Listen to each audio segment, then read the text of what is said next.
Halo semuanya, kalau Anda lagi belajar bahasa Arab, pasti pernah kan garuk-garuk kepala mikirin satu hal. Kenapa sih akhiran kata itu bisa berubah-ubah terus? Nah, hari ini kita akan bongkar tuntas rahasia di baliknya.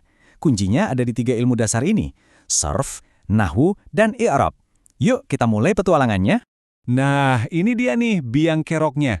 Di satu kalimat, kita baca kata kitabun. Di kalimat lain, kok jadi kitaban? Nanti ketemu lagi, malah jadi kitabin.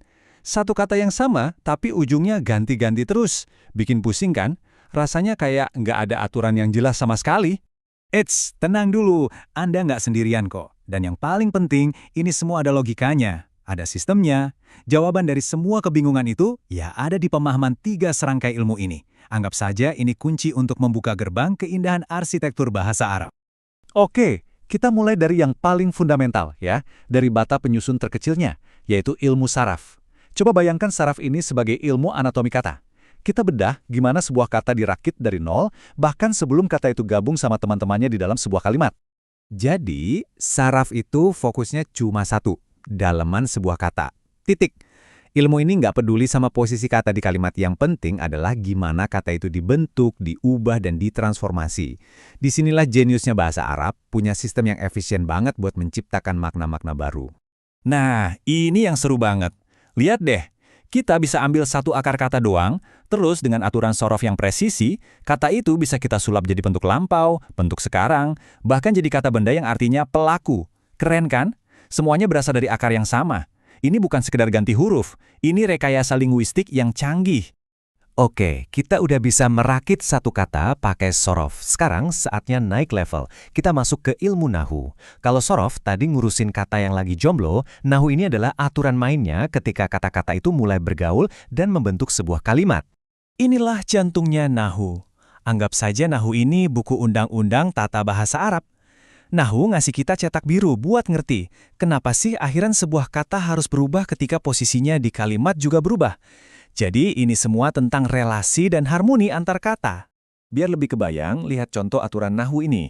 Ini bukan sihir, tapi murni logika. Aturannya jelas banget. Kalau sebuah kata posisinya sebagai pelaku alias subjek, ya udah, hukumnya pasti marfu. Udah gitu aja. Aturan yang jelas, logis, dan elegan. Sekarang kita sampai di bagian pamungkas. Dan jujur, ini yang sering bikin bingung, i'rab. Gini deh, kalau Nahwu tadi adalah buku aturannya, maka i'rab adalah aksi kita menerapkan aturan itu di lapangan, momen di mana teori dan praktek bertemu. Nah, ini penting banget buat dibedain. Jangan sampai ketukar ya. Nahwu itu adalah kumpulan teori dan aturannya yang statis, peta gramatikalnya. Sedangkan i'rab itu adalah prosesnya. Tindakan kita menganalisis kalimat beneran buat melihat gimana aturan-aturan nahwu tadi bekerja. Wah, saya suka banget sama analogi ini karena bikin semuanya jadi terang benderang. Coba bayangin ya, Nahwu itu seperti timbangan beserta anak timbangannya. Alat ukurnya udah pasti, udah terkalibrasi, nggak berubah-ubah. Nah, i'rab itu adalah prosesnya. Saat kita ambil barang dagangan kita, yaitu kata di dalam kalimat, terus kita letakkan di atas timbangan itu buat tahu beratnya alias status gramatikalnya. Jadi Nahwu itu alatnya, i'rab itu aksinya, sempurna. Baiklah, sekarang mari kita satukan semua kepingan puzzle ini. Kita akan lihat gimana ketiga ilmu ini, saraf, nahwu, dan i'rab, bekerja bareng sebagai satu sistem yang utuh, yang saling melengkapi. Ini dia gambaran besarnya. Coba kita perhatikan tabel ini. Saraf fokusnya di daleman kata, dipakainya sebelum kata masuk kalimat. Intinya apa? Membentuk kata. Lanjut ke nahwu, fokusnya ke aturan posisi kata di dalam kalimat. Intinya membuat aturan. Dan terakhir, i'rab, yaitu aksinya saat kita menerapkan aturan itu. Intinya, ya, menerapkan aturan. Lihat polanya, membentuk, membuat, menerapkan. 3 langkah yang sangat logis untuk membangun sebuah bahasa. Jadi, setelah kita melihat kerangka kerja yang super logis ini, pertanyaannya sekarang buat Anda. Gimana pemahaman trilogi ini mengubah cara Anda memandang bahasa Arab?